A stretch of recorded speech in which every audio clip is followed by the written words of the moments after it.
হঠাৎ করেই নেত্রকোনা যাওয়ার জন্য নিমন্ত্রণ পেলাম। তাই নিমন্ত্রণ রক্ষার জন্য সকাল সকাল ময়মনসিংহ থেকে রওনা দিয়ে দিয়েছি নেত্রকোনার উদ্দেশ্যে। নেত্রকোনা কাদের বাসায় গিয়েছিলাম, কারা নিমন্ত্রণ করেছিল আর কার কার সাথে গিয়েছিলাম, সেইখানে গিয়ে কি কি করলাম, অ্যাকচুয়ালি নেত্রকোনা থেকে কিসের অনুষ্ঠানের জন্য নিমন্ত্রণ করা হয়েছিল, এই সবকিছু নিয়েই থাকছে আজকের এই পুরো ভিডিওটি। সো হ্যালো সবাইকে, সবাই কেমন আছেন? আমি তো মোটামুটি ভালোই আছি, এত গরমে যেরকম থাকা যায় আর কি। যাই হোক, এই তো সকাল সকাল রেডি হয়ে গিয়েছি। আমার এই নেত্রকোনা যাওয়ার ভিডিওটা ছিল অগাস্টের 14 তারিখ। সকাল সকাল বের হয়ে পড়েছি ময়মনসিংহ থেকে নেত্রকোনা যাওয়ার উদ্দেশ্যে।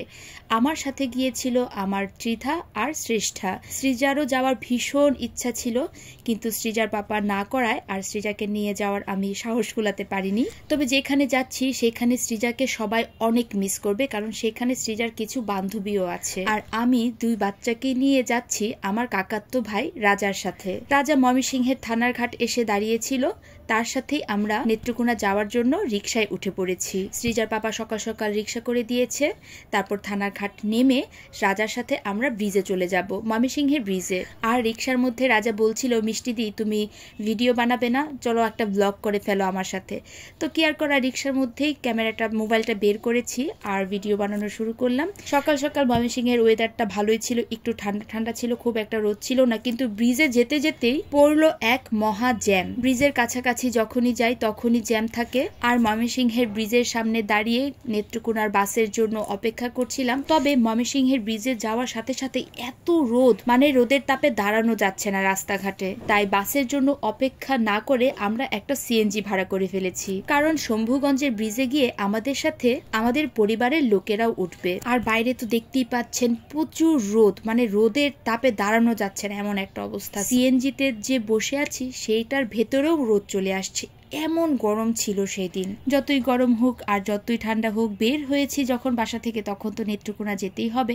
এই তো কথা বলতে বলতে কিন্তু আমরা শম্ভুগঞ্জ চলে এসেছি। ওই যে দূরে ইমাম বাসটা দেখা যাচ্ছে, হালুয়াঘাটের ইমাম বাস, সেটাতে অ্যাকচুয়ালি আমাদের পরিবারের লোকেরা আছে। আর রাজা নেমে পড়েছে সিএনজিটা সাইড করে দাঁড় করিয়ে ওদেরকে আনার জন্য।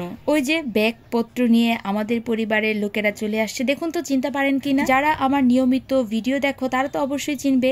ইনি হচ্ছেন আমার মা, আর তারপরে হচ্ছে রাঙা কাকি, আর সে হচ্ছে সাগর, সেও কিন্তু আমার কাকাতো ভাই হয়। এই তো আমরা সবাই সিএনজিতে বসে পড়েছি। ত্রিধা তার দিদুর কোলে বসেছে, মানে আমার মার কোলে, আর তার পাশেই বসেছে রাঙা কাকি, আর শ্রেষ্ঠা তো আমার কোলে থাকে সবসময়। রাজা আর সাগর ড্রাইভারের সাথে বসেছে। এইবার বলি আমরা নেত্রকোনা কোথায় যাচ্ছি। যারা আমার নিয়মিত ভিডিও দেখো তারা তো আমার চিনি কাকিকে অবশ্যই চিনো। চিনি কাকির সাথে আমাদের বন্ডিংটা অনেক অনেক অনেক ভালো। আর কিছুদিন আগে চিনি কাকির মা মারা গিয়েছে। আসলে দিদা অনেক দিন ধরেই অসুস্থ ছিল, যে রোগের কোনো চিকিৎসা নেই সেই রোগটাই দিদার হয়েছিল। তবে চিনি কাকির ভাই বউদের সেবা শুশ্রূষায় তিনি দীর্ঘ 5 থেকে 5.5 বছর বেঁচে গিয়েছেন। আর তার শ্রাদ্ধের শান্তি কামনার জন্য চিনি কাকির বড় ভাই বাণী দীপক মামা আমার শাশুড়ি মায়ের কাছে আমাদের ফুল ফ্যামিলিকে যাওয়ার জন্য নিমন্ত্রণ করেছিল। তাই মা যেহেতু যেতে পারবে না, আর সুমন্য দোকানে একা, মানে আমার হাজবেন্ড যেহেতু দোকানে একা, তাই আমি ত্রিধা আর শ্রেষ্ঠা চলে যাচ্ছি নেত্রকোনায়।